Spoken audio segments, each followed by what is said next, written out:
reino de Cristo é eterno. Os milenistas ensinam que Cristo tem um tipo de reino aqui e ele não é eterno, porque eles entendem que ele entrega ao Pai, então não é um reino eterno. Agora, se você compreender que esse reino ele é em outro tipo de realidade, aí as coisas mostram que ele é um reino atemporal entregue ao Pai, e, inclusive, isso aí está conectado à festa dos tabernáculos. O que Paulo ele diz sobre os tabernáculos? Ele compara os nossos corpos com tabernáculos. Por isso que a última festa, tem a festa das trombetas, né? Tem a expiação, e aí tem os tabernáculos, ou seja, entrega de corpos de glória. Então, tudo isso está conectado a isso. Não tem como as pessoas acharem que vai ter um milênio de carne e sangue, onde as pessoas estariam morrendo. Fica complicado, inclusive, para a gente poder encaixar nessa ideia de milenista, materialista, né, digamos assim. Eles dizem que a morte vai continuar existindo. Olha só. E que a morte vai ser só dissipada nesse último período de milênio físico, segundo os milenistas. Só que eu pergunto para as pessoas, prestem bem atenção, gente, como aí não fecha a conta nunca.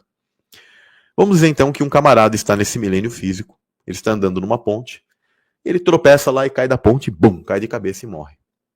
Esse cara, ele vai para onde? Aonde ele se encaixa dentro daquilo que é o contexto bíblico?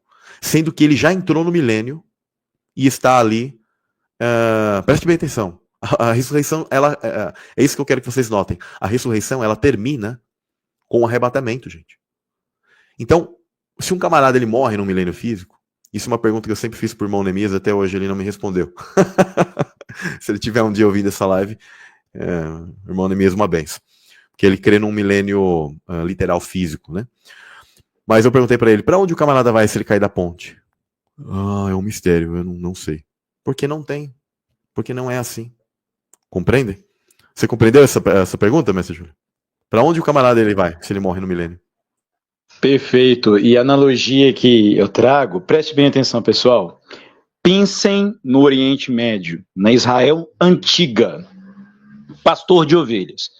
Como que ficavam as ovelhas? Confinadas, num espaço delimitado, uma cerca, firmamento. As ovelhas estavam lá. Para o quê? Passar um período de tempo. Ou o inverno, ou o período da noite mais fria. Ok. Jesus falou que as suas ovelhas reconhecem a voz do pastor. E o pastor chama para fora, tira de dentro do aprisco, conduz para onde? É uma questão de sazonalidade, é uma questão de mudança, sair de um lugar e ir para outro. Qual outro lugar que o pastor leva? Lembre, você está num ambiente de deserto, você não tem pastagem em todo lugar e ainda tem problemas. Você tem lobo, você tem leão, você tem urso. E o pastor lhe protege com sua presença, com seu cajado, e ele leva para onde? Para os pastos verdejantes, junto às fontes de água. Voz, trombeta, voz do pastor, as ovelhas, ou seja, aquele que não tem o selo de Cristo já em si, o Espírito Santo, na hora que a trombeta soar, não vai ter o que é? A mesma sintonia frequencial para receber um corpo. Quando nós receberemos essa questão do galardão, também, não apenas isso, quando Paulo fala galardão de palha, galardão de feno, né? Uma obra de feno, obra de palha, uma obra de outros materiais, materiais mais nobres, materiais mais resistentes. E quando Samuel fala juntar tesouro no céu, sabe qual que é um dos maiores tesouros que você pode ter no mundo espiritual no céu? O corpo. Nem todo mundo vai receber um corpo glorificado, um corpo espiritual, um corpo preparado para entrar na glória no céu, mas aí é que entra a questão da hierarquia.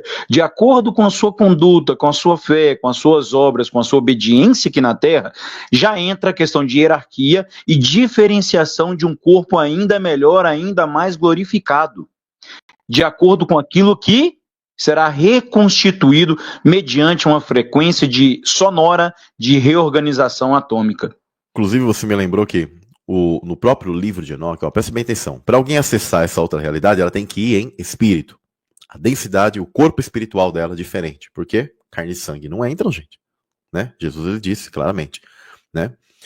A Bíblia diz também sobre essa questão. Né? Carne e sangue não entra no reino dele. E aí o que acontece? Eu lembro do livro de Enoque que você me lembrou a questão de hierarquia. Quando fala sobre as viagens dele, né, e ele vai subindo, diversos tipos de realidade, é interessante que chega um momento que os anjos entregam ele em certos tipos de portas, de locais, e outros anjos, chega um momento que outros anjos que o tomam e começam a subir em outras realidades. Por quê? Hierarquia. Os outros não acessam aquela parte. É como um prédio. O prédio onde está lá o mais alto andar, né? O seu patrão. E geralmente as pessoas, quando elas têm suas hierarquias, né? Pouquíssimas vão ter o acesso de lá na última sala, lá no mais alto prédio. Elas vão talvez ter acesso até o terceiro andar, quarto andar, né? São questões do que o próprio corpo suporta. Vale lembrar que quanto mais alto você vai estar mais perto, sabe do quê? Não só do trono do Pai, porque o trono dele, ele se manifesta em vários locais, tá? Mas da face do Pai. E quem são aqueles que suportam ficar próximo da face? Eu compreendo que apenas o Messias é quem suporta todo esse nível digamos, de revelação do próprio Pai, em relação a ele suportar isso. Então isso está ligado a uma questão hierárquica. Tem uma questão também, né, Samuel? Quanto mais alto o nível, quando Samuel falou aqui, tesouro onde traça, ferrugem, decompõe. Essa decomposição é a decomposição ligada à densidade da matéria. E isso está ligado ao afastamento de fonte de energia. Quanto mais acima você está, mais próximo de energia de um mundo mais energético e menos denso, e menos suscetível à corrupção, à deterioração. Então, quanto mais próximo dessa fonte elétrica plasmática, esse turbilhão de plasma, né? A própria Escritura fala que Deus, ele é o quê? Um fogo consumidor. Ou seja, está ligado até mesmo à questão do turbilhão de plasma. Então, ou seja, quando ocorre a deteriorização da matéria, significa o quê? Vírus, fungos, bactérias, removendo o quê? A energia que organiza e que alimenta a estrutura atômica, a estrutura celular, a estrutura de vida. Algo morto é algo que não tem o quê? Mas a conexão com energia. Então, quanto mais alto você está, mais próximo à fonte que é o próprio Pai, porque dele provém tudo, se está. E por isso que os mundos são mais adornados, digamos assim, de questões energéticas. A gente consegue sempre perceber na configuração dos hebreus, os de maior hierarquia, eles vão ficando ao centro, e ao mesmo tempo, quando você estuda as cosmologias, e a própria cosmologia dos hebreus, e a questão da Nova Jerusalém, o Santo Monte, Monte da Congregação, ou seja, além de ir para o centro, vai afunilando e vai para cima.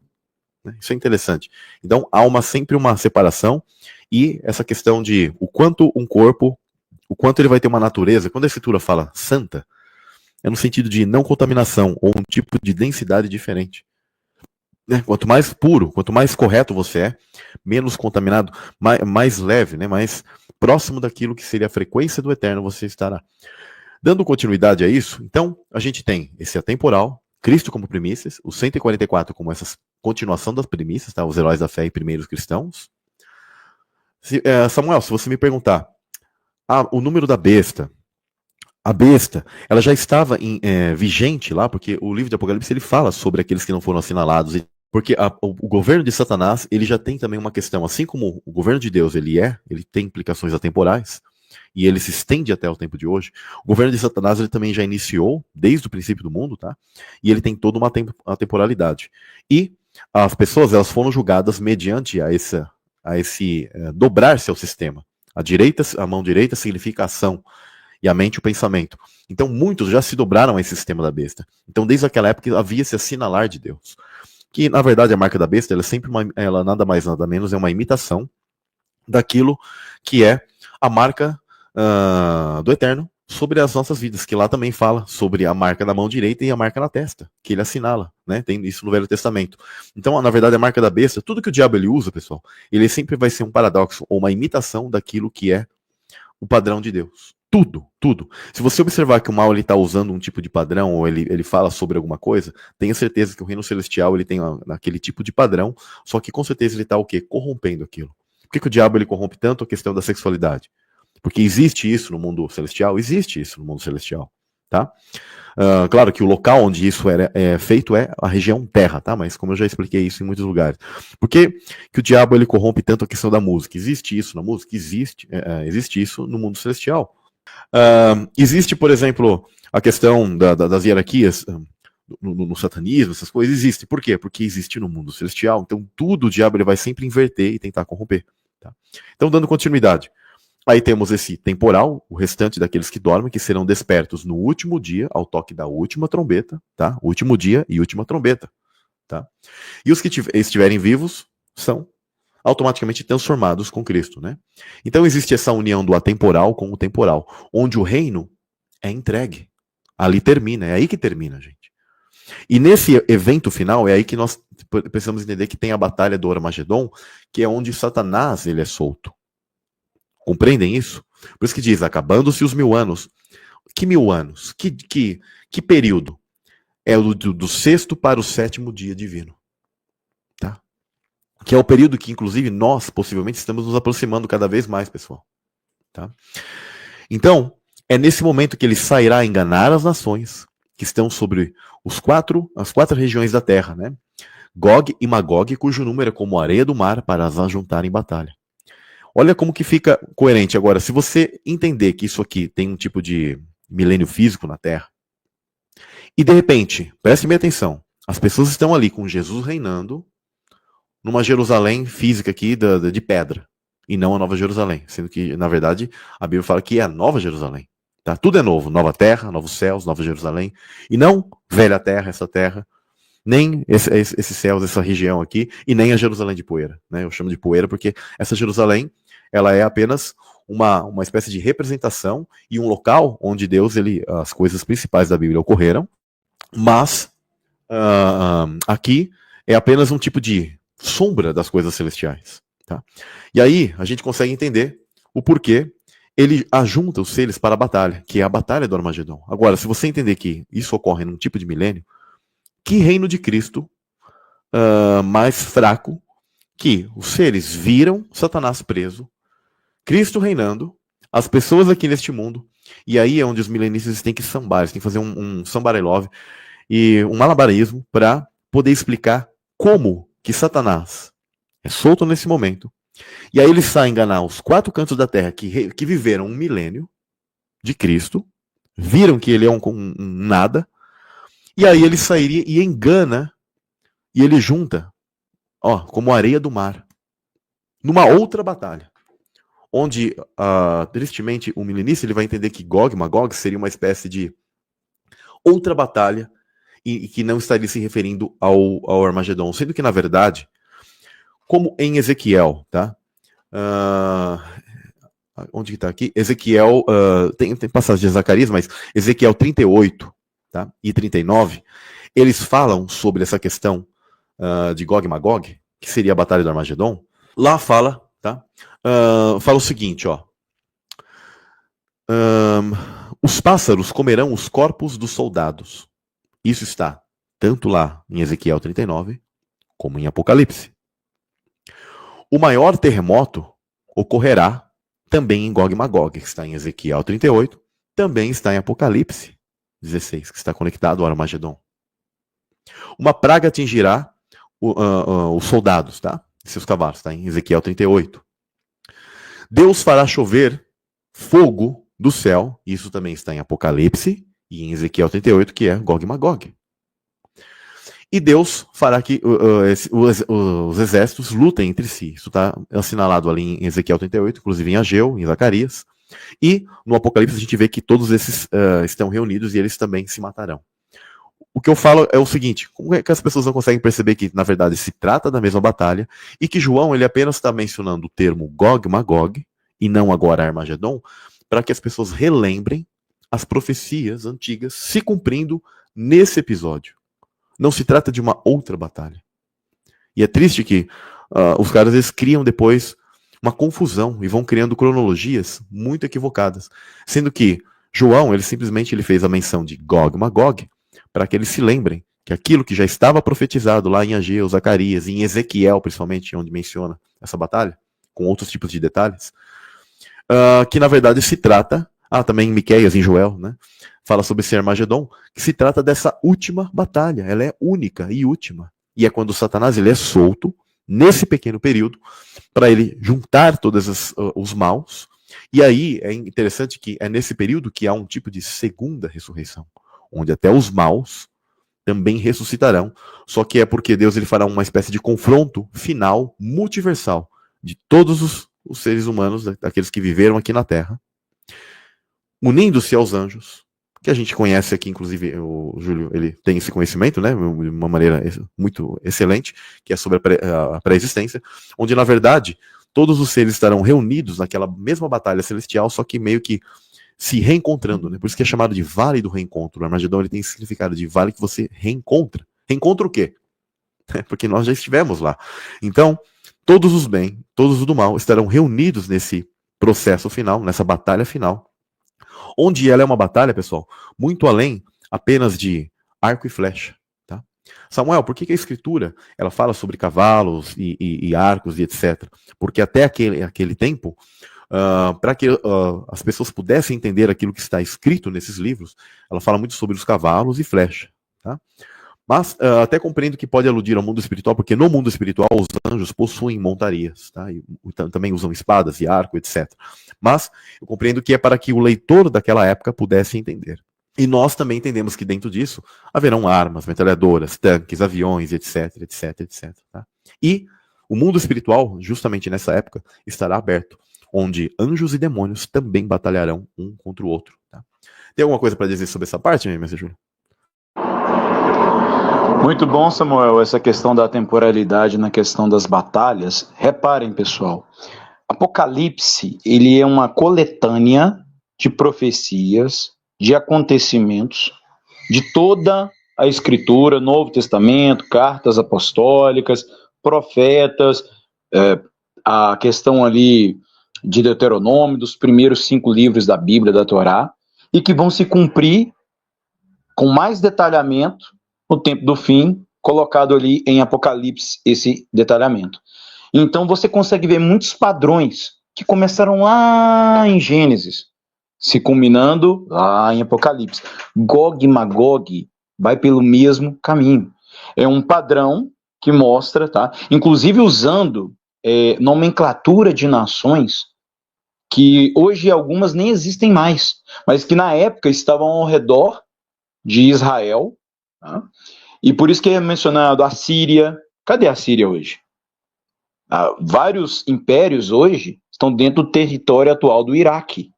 Então ainda é citado o nome de Assíria para questões do fim do tempo, tudo bem, Egito, só que aqueles egípcios bíblicos não tem nada a ver com o egípcio de hoje, né? Tem nada a ver, não é o mesmo povo, não é a mesma etnia, não é a mesma genética, tá? Os egípcios antigos tinham a pele muito mais escura do que os egípcios atuais. Então, ou seja, você está vendo ali que a Bíblia está falando o quê? De padrões. Inclusive sobre isso, Samuel, eu até separei aqui 2 versículos. Gostaria que você fizesse, não sei se você ainda vai comentar. Se você for para comentar, não precisa ser agora. Você pode deixar para depois, tá? Que fala o seguinte, lá em Zacarias 14, diz assim: e acontecerá que, 14, versículo 17... se alguma das famílias da terra não subir a Jerusalém para adorar o rei, o Senhor dos Exércitos, não virá sobre ela a chuva. E a família dos egípcios não subir nem vier, não virá sobre ela a chuva. Virá sobre eles a praga com que o Senhor ferir os gentios que não subirem a celebrar a festa dos tabernáculos. Festa dos tabernáculos. Inclusive, quando a gente faz a leitura disso aqui, o que acontece? Só até vou responder brevemente aqui. Teve o Jonas, que ele comentou algo interessante, que ele fala todos os eventos ali estão corretos. Só que na menção lá em Ezequiel, quando fala sobre o Gog e Magog, as armas, as coisas, queimariam por 7 anos. Só que é interessante que, quando a gente compreende olha só que engraçado, 7 anos. Por que 7 anos? Porque a Escritura está querendo dar a entender para o povo daquela época que a destruição será tão gigante, tá? Que se em anos humanos permaneceria, digamos, 7 anos ali queimando todo o número de armas e coisas dessa batalha. Alguma guerra, vocês já viram alguma coisa queimando durante 7 anos? Nunca viu, né? Só que é isso que o escritor ele quer trazer. Porque, na verdade, aquilo é a batalha do Armagedon, só que você não pode, por causa da citação de 7 anos, achar que, então, não é uma batalha antes do Armagedon. O que pode, sim, ser possível, porque essas batalhas elas são difíceis de você decodificar a questão de tempo delas. Pode ser que o início, digamos assim, os rumores de guerra, e aí depois começam certas guerras até que vão culminar no Armagedon, que é digamos assim, o clímax. Pode ser que isso tenha um andamento já em torno de 7 anos. E que a Terra, já vários tipos de países entrem em conflito e fiquem nesse tipo de guerra, tá? Durante esse tipo de período. Só que o importante é que vocês compreendam que o Armagedon, aquela reunião final, principalmente ali na região ali física de Israel, que a gente tem, com Jerusalém como epicentro, ali é o grande clímax, tanto do mundo físico como do mundo espiritual. Porque até lá, um anticristo ele já estará ali naquela Jerusalém física, tá? Jerusalém de baixo, e ele já terá colocado o seu trono ali, ele já estará ali, e implicações no mundo espiritual já ocorreram, inclusive aquilo que nós estudamos bastante, os eventos de inversão magnética, já ocorreram há muito tempo daí, né, sendo isso.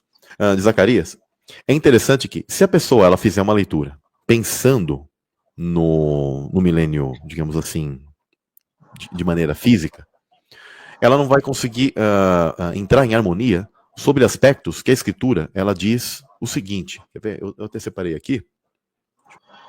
Aqui, ó. Pessoal, prestem bem atenção. Imagine, né? Em Isaías 2, verso 4, diz o seguinte: E julgará entre as nações, e repreenderá muitos povos, e converterão as suas espadas em enxadões, e as suas lanças em foices. Não alçará espada a nação contra a nação, nem aprenderão mais a guerrear.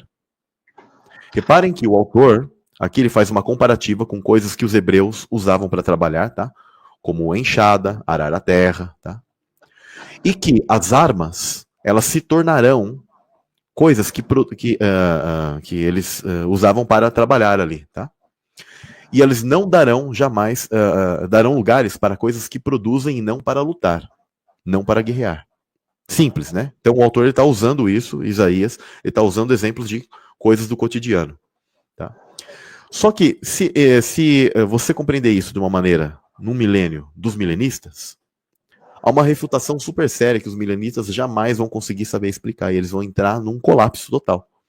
Porque em Apocalipse 20, diz que ao final desse milênio, Satanás será solto e os povos batalharão em algo chamado, né, o Apocalipse ali de Gog e Magog, que a gente já falou. E é como areia do mar. Peraí. Se Isaías está falando então que seria, ele não está apenas usando uma simbologia, mas ele está falando que as pessoas ficariam batendo enxada ali na terra e tal, arando a terra. E de repente, no final do milênio, todo mundo sai em guerra. Como que fica esse verso? Isaías errou? Ou o Apocalipse que está errado? Ou, na verdade, o entendimento correto é que Isaías ele usou uma representação e ele está mostrando que realmente nunca mais haverá guerra após entrar o reino de Cristo. Só que é um reino que não é deste mundo. E ele apenas usou simbologias de foices, de enxadas, enxadões e coisas, para que as pessoas compreendessem que, então nunca mais haverá guerra, né?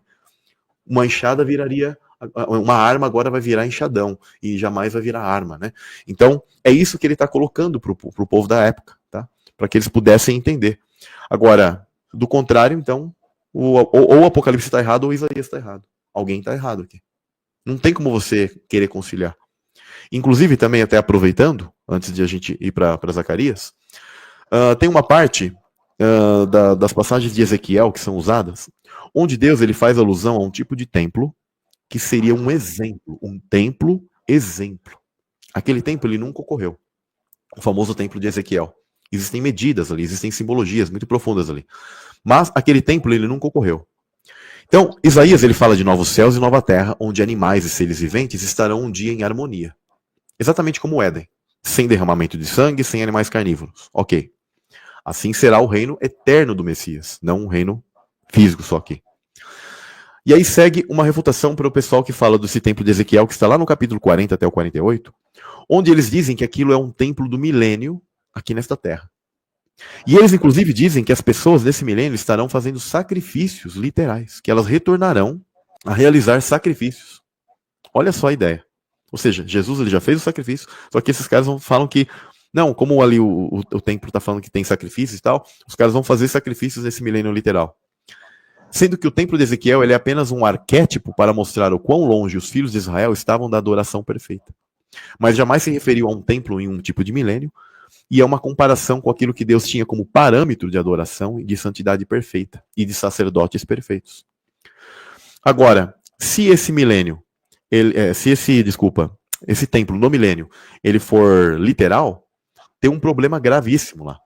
Porque nessa passagem do templo ali de Ezequiel, fala sobre animais que comem os outros e matam o outro. Que milênio é esse? Sim, Isaías fala que um animal o leão vai pastar com o cordeiro. E aí ele dá, inclusive, fala que não é para você pegar o corpo de um animal morto, que foi devorado pelo outro, né? Que foi. E aí, ou seja, compreende que ali é apenas uma alusão de Deus falando sobre como seria o templo de Zadok, como seria um templo, ali naquele templo de Ezequiel, mas que na verdade ele. Só para que eles observassem como eles estão longe do parâmetro de Deus. Aquilo não significa um templo de milênio, gente. Senão, como eu disse, o verso lá está falando de animais que se matam, e aí? Tá também contradizendo Isaías? Não. Né? Ou seja, porque aquilo é apenas um símbolo, uma simbologia, uma analogia, um arquétipo. Tá? Provavelmente, não daqueles moldes, porque não haverão sacrifícios no mundo celestial, mas o que haverá, sim, serão celebrações. Agora, então, a gente vem aqui para Zacarias. Tá? Só um detalhe, Samuel, só comentando o que você colocou aqui. Pelo jeito, em um milênio literal, um entendimento, uma interpretação literal desses textos aí do templo de Ezequiel, o milênio, então, não vai ser algo tão bom assim para os animais, né? Eles vão continuar ainda predando um ao outro, morrendo a presa na mão do predador.